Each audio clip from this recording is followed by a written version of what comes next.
आता मंगळवारी 17 तारखेला अध्यक्ष आणि उपाध्यक्ष निवड आहे. अजून 5-6 दिवस अवकाश आहे.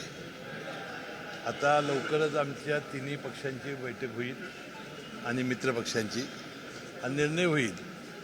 आणि जास्त महानगरपालिकेमध्ये जो निर्णय झाला, ज्या पक्षाच्या जास्त त्याचा महापौर झाला, तसा इथं अध्यक्ष व्हावा अशी आमची मागणी आहे आणि मला विश्वास आहे की तो मान्य होईल.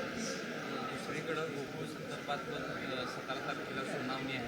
आपण देखील सुप्रीम कोर्टात गेला होता, मात्र कुठेतरी प्रतिदावा करून आपली मागणी फेटाळली असं आरोप केला जातो. तुम्ही निकालाची कॉपी बघितलेली नाही? काय लिहिले त्यात? निकालाची कॉपी न बघता तुम्ही पत्रकार परिषदा घेता, चुकीचं आहे ना. आता निकालाच्या कॉपीमध्ये स्पष्टपणा नाही. आता माझा जाण्याचा उद्देश काय होता की मी त्यामध्ये एक पार्टी होतो. आता त्यामध्ये जाण्यासारखे 2 घटक होते, एक गोकुळ किंवा मी.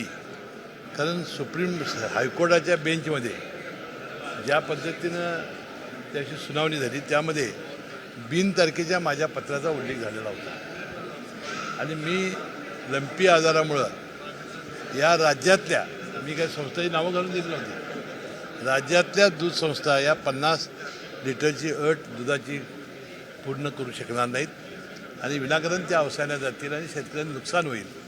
म्हणून स्थगिती द्यावी अशी विनंती मी विखे पाटील दुग्ध विकास मंत्री तत्कालीन यांना केली होती. त्यांनी तात्काळ त्याला स्थगिती दिली होती. त्यांनी ऑर्डर देताना तारीख गाठली नव्हती. दोघांच्याही तारखा या अनावधानं राहिलेल्या होत्या.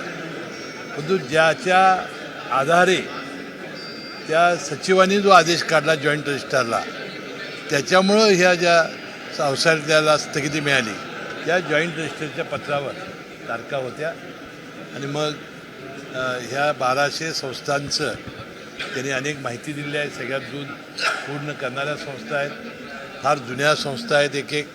आणि ही नावं आल्यामुळं त्यांच्यावर अन्याय होणे या एका चांगल्या हेतूनं मी सर्वोच्च न्यायालयात गेलो आणि सर्वोच्च न्यायालयाचा मी आभारी आहे की त्यांनी माझ्या पिटिशनमध्ये मी अपील जे केलं होतं त्यातील सगळ्या मुद्दे या बेंचनी विचारार्थ घ्यावेत. मला आशा आहे की या सगळ्या मुद्द्यांचा हे बेंच विचारात घेईल. न्यायामधल्या गोष्टीवर मतप्रदर्शन करायचं नसतं आणि मला वाटतं त्या पद्धतीनं योग्य तो न्याय मिळेल. खरं तर काही वेळापूर्वी रोहित पवारांनी ट्विट केलेलं आहे, त्याच्यामध्ये म्हटलं की यामध्ये BSR कंपनीचे जे मालक आहेत BDC यांनी सत्यस्थितीला आपल्या मदतीतील काही अधिकाऱ्यांना हाताची धरून जे PR मशीन आहे ब्लॅक बॉक्समध्ये त्याचा काही भाग आहे तो एडिट करण्यासाठी खरं तर एडिट करत असल्याची माहिती जी आहे ती पुढे आलेली आहे.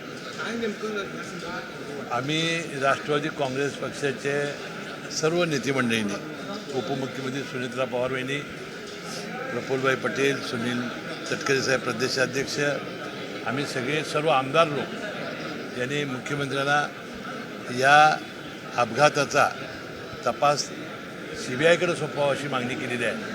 मला विश्वास आहे की आता CIDचा तपास सुरू आहे.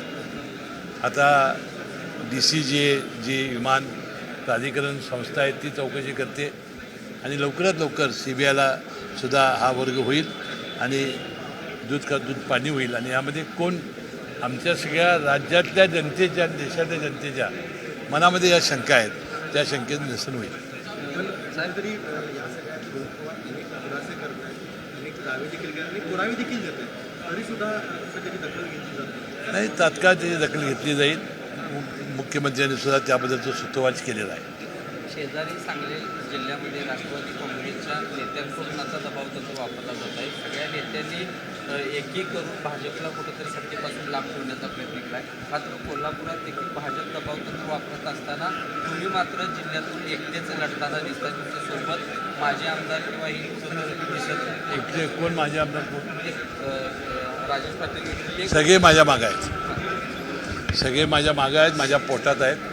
त्यांचा भक्कम पाठिंबा मला आहे आणि त्या सगळ्या नेते मंडळींच्या जीवावर माजी आमदार के पाटील असतील, माजी आमदार राजेश पाटील असतील आणि राष्ट्रवादीचे तमाम कार्यकर्त्यांच्या जीवावर राष्ट्रवादीचा अध्यक्ष होईल असा विश्वास मला आहे. राज्यामध्ये सध्या आणि कोल्हापूर शहरामध्ये गॅसचा तुटवडा जाणवत आहे.